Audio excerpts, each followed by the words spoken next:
नमस्कार स्टूडेंट्स।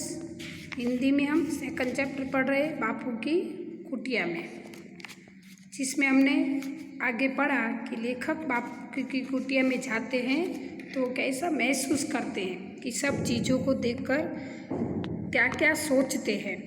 अभी 2 पार्ट हमने ऐसे देख लिए वीडियो के, आज हम 3rd पार्ट देखेंगे और समझेंगे। शेल्फ के ऊपर पत्थर का एक टुकड़ा यूं ही उबड़ खाबड़ कहीं से उठा लाया गया। वह बापू के लिए पेपर वेट का काम करता था। नीचे के 2 खानों में बापू की किताबें, पहले खाने में सार्थ गुजराती जोड़नी कोष, रिथी किंग क्रिश्ची यौनित, फिर है हजरत ईसा और ईसाई धर्म और श्रीमद् भगवद गीता। दूसरे खाने में रामचरितमानस, श्री स्वास्थ्य वृत्ति, आश्रम भजनावली और गीता आणी गीताई। किताबों के खाने के आगे एक एल्युमिनियम का डिब्बा, एल्युमिनियम यानी कि एल्यूमिनियम का डिब्बा, जिसमें सूत आदि, फिर वे 3 सुप्रसिद्ध बंदर जिन्होंने इतिहास में स्थान पा लिया है। लगता है वे तीनों बंदर इस सुने वातावरण से घबरा उठे हैं। नहीं, जैसे एक ने बापू की मृत्यु की खबर सुनकर अपने कान सदा के लिए बंद कर दिए हैं, एक आँखों को तलहलियों से छिपाकर रो रहा है और एक अपने मुंह पर हाथ रखकर कह रहा है, अरे अब तुम क्या बोलेंगे। जिसे बोलना था वो तो इस कुटिया को, इस बिस्तरे को खाली करके सदा के लिए चला गया। कुटिया के अंदर जाकर लेखक देखते हैं कि एक शेल्फ के ऊपर पत्थर का टुकड़ा पड़ा है जो उबड़ खाबड़ है। वो कहीं से उठा के लाया था और वो पेपर वेट का काम कर रहा था।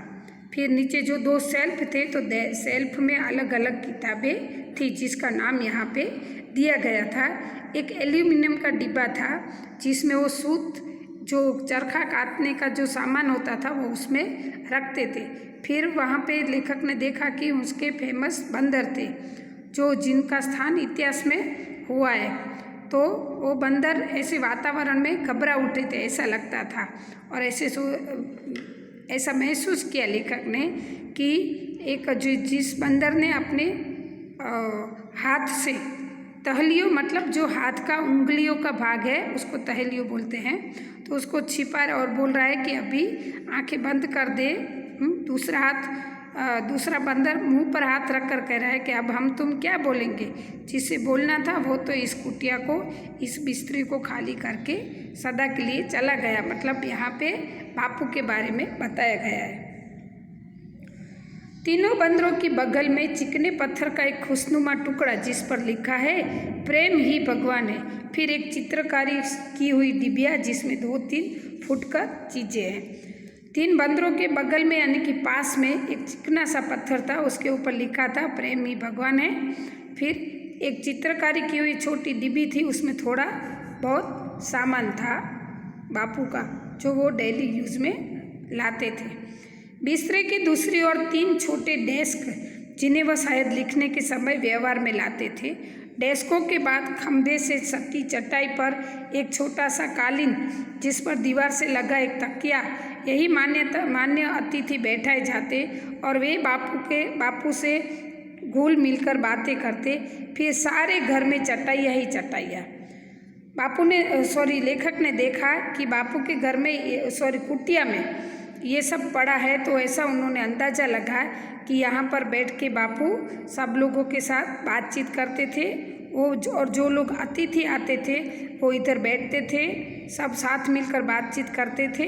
और फिर इतने सारे लोग आते थे कि पूरे जैसे उसमें चटाइयाँ ही चटाइयाँ, कुटिया में चटाइयाँ ही बिछी रहती थी।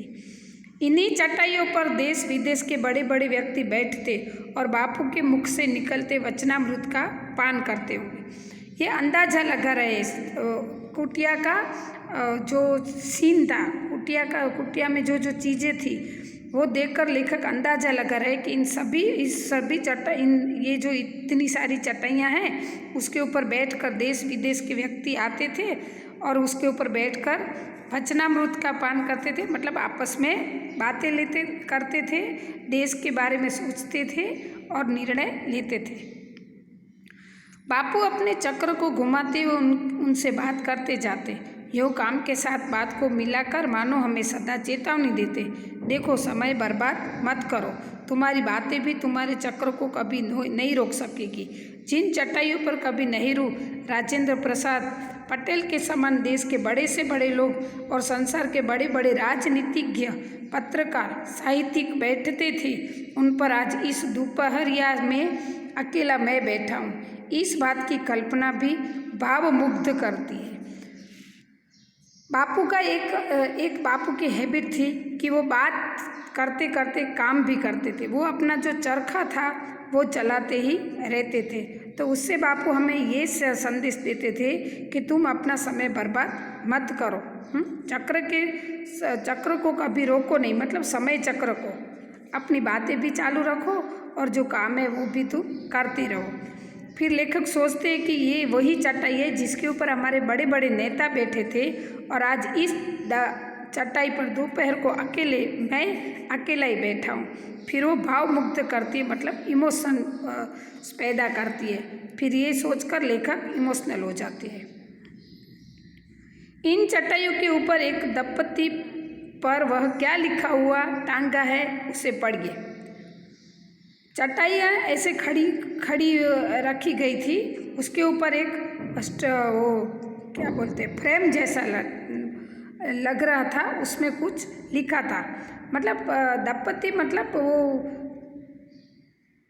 वो हम कैसे कहीं पे जाते हैं तो पेज के ऊपर रूल्स रेगुलेशन लिखा हुआ होता है कि यहाँ पे बैठना मना है, ये करना है, ये इसके लिए प्लेस है, ऐसा कुछ कागज़ का होता है, उसको दंपत्ति बोलते हैं। कागज़ की पट्टी होती है, बड़े से कागज़ की, तो उस पर लिखा हुआ था और वो टिंगा हुआ था और उस पर लिखा था कि झूठ शब्दों में नीत नहीं है, छल करने में है, चुप्पी साधारण भी झूठ बोला जा सकता है। दोहरे अर्थ वाले शब्दों के प्रयोग द्वारा किसी शब्दांश पर जोर देकर, आँख के संकेत से और किसी वाक्य को विशेष महत्व देकर भी झूठ का प्रयोग होता है। वस्तुतः इस प्रकार का मिथ्या प्रयोग साफ शब्दों में बोले गए झूठ की अपेक्षा कई गुना बुरी है। मतलब यहाँ पे ऐसा बताया गया है कि झूठ शब्दों में निहित नहीं है, छल करने में है। अगर हम झूठ बोलते हैं तो हम ऐसा बोलते हैं, वो सिर्फ हम झूठ बोलते हैं उसको ही झूठ बोलते हैं, झूठा कहते हैं। लेकिन जो हम किसी के साथ छल करते हैं तो वो भी झूठ ही है। चुप्पी साध कर झूठ बोला जा सकता है। मतलब हम अगर किसी के साथ छल करते हैं और चुप्पी मतलब चुपचाप रहते हैं तो उसको भी झूठ बोलना ही कहते हैं। मतलब ये डबल अर्थ हो गया है कि हम बिना बोले भी झूठ बोल सकते हैं और बोलकर भी बोल सकते हैं। तो ये दोहरा अर्थ हुआ है यहाँ पर किसी शब्दांश का, फिर हमें उसमें से कुछ न कुछ विशेष संकेत मिलता है कि ये झूठ का प्रयोग हुआ है। इस प्रकार मिथ्या प्रयोग साफ शब्दों में बोले गए झूठ की अपेक्षा कई गुना बुरी है। मतलब हम झूठ बोलते हैं, लेकिन अगर किसी के लिए मिथ्या शब्द मतलब उसके लिए अयोग्य शब्द बोलते हैं तो वो भी उसको झूठ ही कहा जाता है और वो झूठ बोलने की अपेक्षा से बहुत बुरा है। बापू की इस कुटिया के 3 भाग हैं। एक भाग है जहाँ मैं बैठा हूँ, यहीं कभी बापू रहते थे। इसके बगल में मध्य में एक कोठरी है जिसमें एक चौकी पर एक बिस्तरा सिमटा हुआ है। इस कोठरी में अंतिम दिनों में बापू की सेवा के लिए राजकुमारी अमृत कौर रहती थी।